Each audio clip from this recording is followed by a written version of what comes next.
Materi pada kajian 3 mata kuliah kita adalah regresi dan korelasi. Ini nanti kita akan pelajari seluruhnya ya. Pertama analisis regresi, kemudian bagaimana bentuk persamaannya, kemudian ada yang disebut dengan kesalahan baku, kemudian ada yang disebut dengan koefisien korelasi dan koefisien determinasi. Baik, kita jelaskan dulu apa itu regresi dan korelasi. Pertama, masalah yang mau diangkat pada materi ini adalah kita ingin melihat bagaimana hubungan antara suatu variabel dengan variabel lainnya, antara dua variabel atau lebih. Contoh, kita mau lihat bagaimana hubungan antara tingkat pendidikan seseorang dengan besarnya gaji yang diperoleh. Atau mau lihat hubungan bagaimana biaya advertensi atau biaya pengiklanan suatu produk terhadap volume penjualan. Ini mungkin paling bisa dibayangkan ya. Jadi, apakah semakin besar biaya iklan akan meningkatkan volume penjualan dari suatu produk? Kemudian kita juga bisa mau melihat hubungan antara suku bunga bank dengan investasi di perusahaan, atau contoh yang keempat, apakah ada hubungan atau bagaimana hubungan antara kondisi sadar hukum dengan tingkat kriminalitas yang terjadi. Seperti itu ya. Jadi kita mau lihat apakah ada hubungan antara variabel satu dengan variabel yang lain.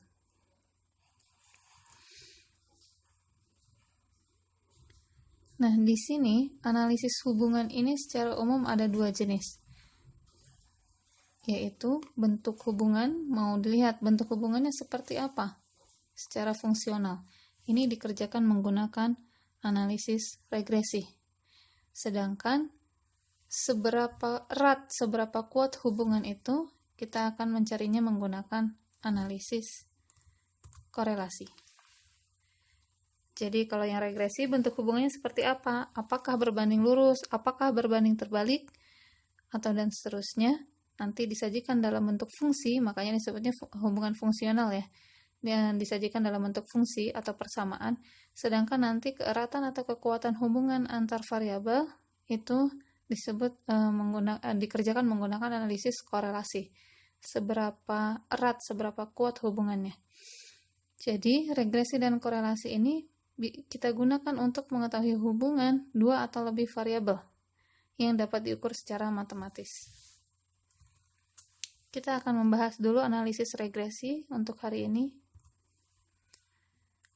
Jadi secara definisi, analisis regresi itu adalah suatu jenis uji statistika yang digunakan untuk melihat daya prediksi variabel antara independen terhadap variabel dependen. Independen itu berarti variabel bebas, dia adalah prediktornya. Sedangkan variabel dependen adalah variabel yang tidak bebas atau disebut juga variabel terikat. Disebut juga kriterium. Jadi nanti yang bebas ini berpengaruhnya seperti apa terhadap variabel yang terikat ini. Kemudian jenis analisis regresi terbagi menjadi dua, yaitu yang linear dan non-linear.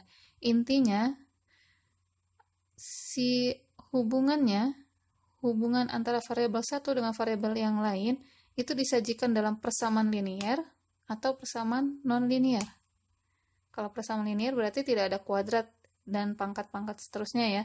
Tapi kalau non-linear bisa ada kuadrat, bisa ada eksponensial, dan seterusnya.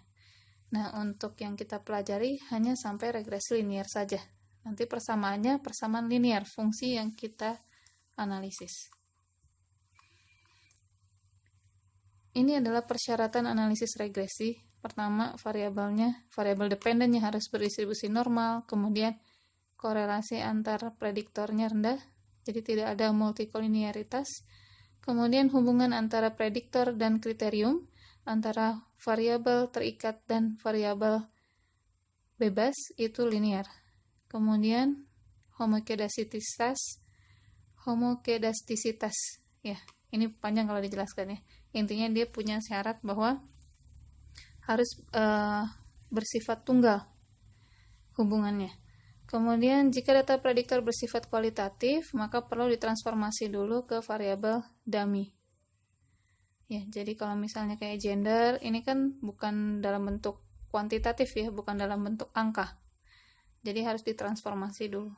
Kemudian tujuan analisis regresi adalah untuk mengestimasi nilai rata-rata variabel tak bebas dan nilai rata-rata variabel bebas.